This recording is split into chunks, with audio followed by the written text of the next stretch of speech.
Hello everyone, I'm Ms.Kiki, your fun-time conversational Korean tutor.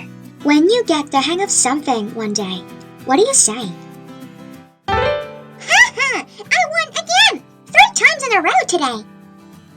Wow, I didn't know you were so good at playing chess, Chi-Chi.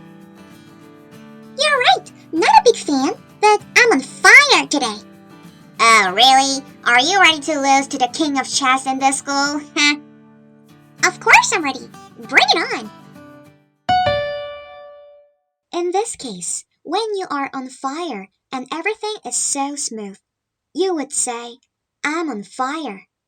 In conversational Korean, we'd say, 감 잡았어 or 삘 받았어. 감 means feeling, sense. So, 감 잡았어 means I get the feel of something.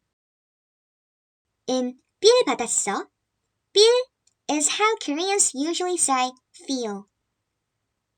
It is not formal, but when someone says 삘, that means the feeling. Listen carefully and repeat this expression together. 감 잡았어. 감 잡았어.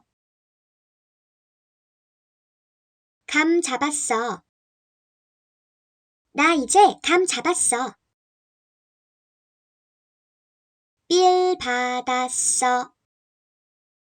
삘 받았어. 삘 받았어. 나 오늘 삘 받았어.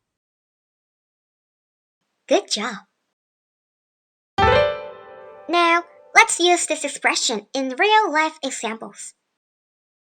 응? 너 스케이트 탈 줄 아네? 몇 년 동안 스케이트를 안 탔었는데 오늘 감 잡았어. 진짜 재밌다. 너 오늘 빨리 감 잡았다. 오늘 삘 받았어. 지금 무엇도 날 말릴 수 없어. Don't forget to practice 감 잡았어, 삘 받았어 in your daily life, and I hope to see you again soon. And if you like this video, please hit the like button and subscribe to Miss Kiki's channel so we can meet every Wednesday and Saturday. Thanks for watching. Bye!